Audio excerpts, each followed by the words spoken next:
I will start the day's proceedings by introducing to you Peggy Stern. Now, Peggy is a documentary producer. She's an Oscar-winning documentary producer who really won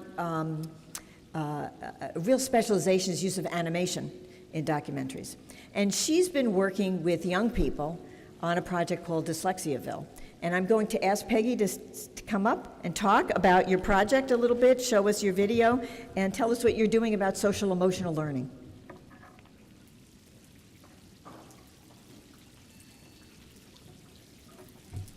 Well, thank you. Thank you for inviting me to this. I think it's really exciting to be here.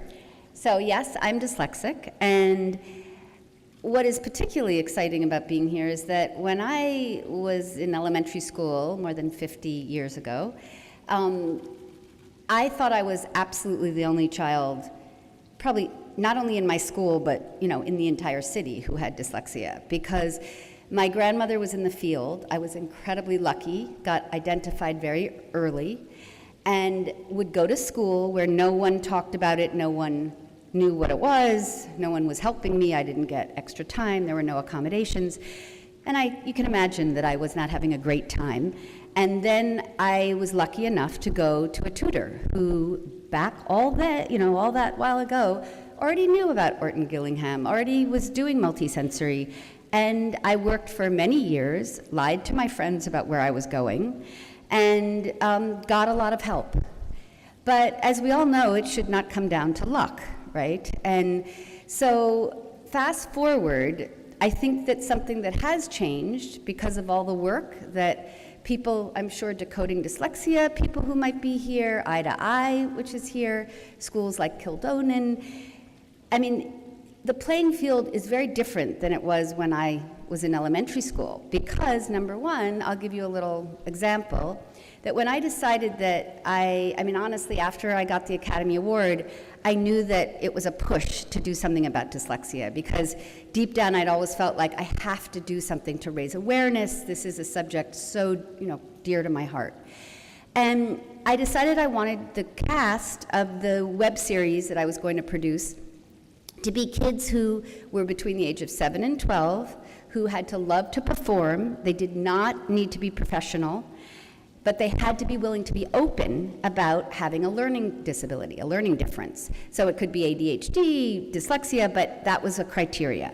So thanks to social media, whatever, I tried to get the word out, but I figured I'd be lucky if 10 kids showed up, right? Because from my world, when I grew up, I didn't even know there was anyone else in my school. So on the morning that we had the casting call, I kind of went to the door and peeked out thinking I'd be lucky to have this small line, and there were 70 kids.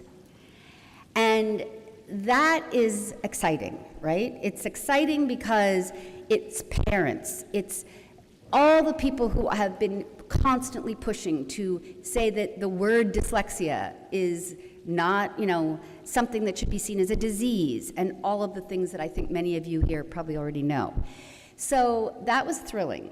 And the Super D show that we're going to show you some clips from the cast, who I'm very proud of. They've worked with me for 3 years. We've made 20 episodes with a curriculum. The idea of this is that it will be a social and emotional learning curriculum for public schools. And the reason it's focused on public schools is because we still have public schools where you're not even supposed to necessarily use the word, as we're going to be discussing later. So even if a kid is lucky enough to have a trained a teacher who can give them multisensory intervention, there are so many emotional issues that go along with navigating a world where this isn't understood. So ideally, in years to come, my project might become obsolete because it won't be an issue. But it is an issue now that kids need to not feel shame. They need to be able to advocate. They need to understand how their brains work, and that they can really accept that having a difference does not mean that you're less than. So we've worked very hard.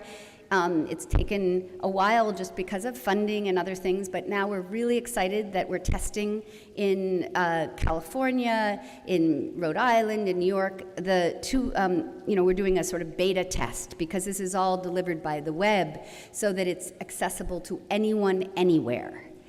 So if there's any teachers or people or tutors here who would like to be part of the beta test, please come find me afterwards. And I'm happy to answer more questions. And here's a little taste of what the Super D cast has been up to.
Thank you, Peggy. That was great. I love watching these kids.